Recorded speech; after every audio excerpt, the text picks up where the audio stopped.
Ashes of Eden Act I. The fall of summer. Isabelle Beaumont, 19, the radiant and headstrong daughter of a wealthy cotton plantation owner in Georgia, lives in 1860 like summer will last forever.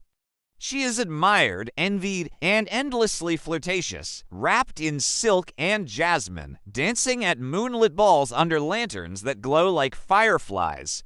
Nathaniel Carter, 24, the son of a ruined Charleston merchant, watches her from the edges of the ballroom tall, quiet, and with eyes like a gathering storm.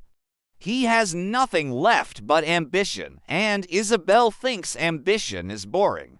Her heart is set on Thomas Whitmore, a charming heir from Savannah who writes her poetry and promises her Paris. Nathaniel simply tells her truths she doesn't want to hear. When the first whispers of secession and war ripple through the room, Isabelle laughs like it's a game that could never touch her world. Nathaniel watches her with something like sorrow. Act 2. The Fire Years' War comes like thunder over roses. Thomas rides away in a Confederate uniform, blowing her a kiss. Nathaniel becomes a supply officer for the Confederacy, not for glory, but to survive. Within a year, the world curdles. Isabelle's father dies of fever. Union blockades strangle trade. The plantations burn. The mansion echoes hollow and cold. Nathaniel returns one night, boots muddy, coat torn. He has brought stolen medicine for her sick younger sister, Lucille. Isabelle opens the door with a pistol, eyes blazing. "Why are you here?" she whispers. "Because you still believe fire won't burn you," he says softly.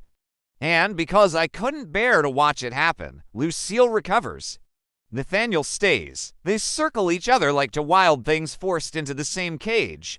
And then, one rain-soaked night, after an argument that leaves them both trembling, they kiss ferocious, desperate, like the house itself might collapse if they stop. Act 3. The Ruins by 1864. The South is ash and graves. Thomas returns from the war, gaunt, eyes hollow, and with a northern wife on his arm. Isabelle's heart breaks quietly, like a chandelier falling in an empty ballroom. Nathaniel leaves to fight with a rebel band, disappears for months. Isabelle believes him dead. She claws her way through the chaos alone, bargaining cotton, lying to soldiers, rebuilding the house room by room with her bare hands. One dawn, he returns ragged, bleeding, but alive. She screams at him, sobbing as she beats her fists against his chest. "You left me to bury everything alone. You would have buried me too," he answers, voice shaking. "And I was too much of a coward to let you." They collapse together, holding on like shipwreck survivors. Act 4. Eden reborn after the war. The South becomes something unrecognizable. Railroads over the bones of plantations, Yankee flags over courthouses. Isabelle opens a mill on the ruins of her father's fields. Nathaniel becomes her silent partner. Though the town calls him a scoundrel, they never marry. Their love is fierce but unspoken, bound more by battles survived than promises.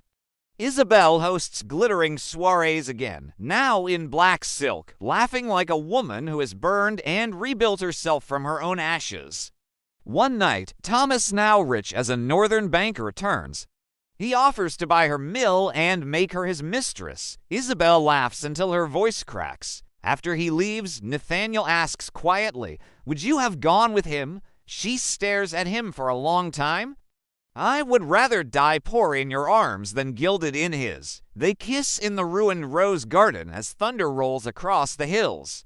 Act 5. The winter years, decades pass. The world grows loud with telegraphs, locomotives, and progress that never looks back. Isabelle grows silver-haired but still walks with the proud tilt of her chin. Nathaniel fades slowly, his hands trembling, his voice thin. In the last winter of his life, they sit before the fire, wrapped in the same blanket. "Do you regret not marrying me?" she asks. He smiles faintly. "We were more than that. We were war and peace in one heartbeat." When he dies, she buries him under the lone magnolia that still blooms on the ruined plantation. She plants roses around the grave. On the night she dies years later, the servants swear they hear ballroom music echo through the ruined house, and see two young lovers waltzing through the ashes, Isabelle in scarlet silk, Nathaniel in gray, spinning through the shadows like summer never ended.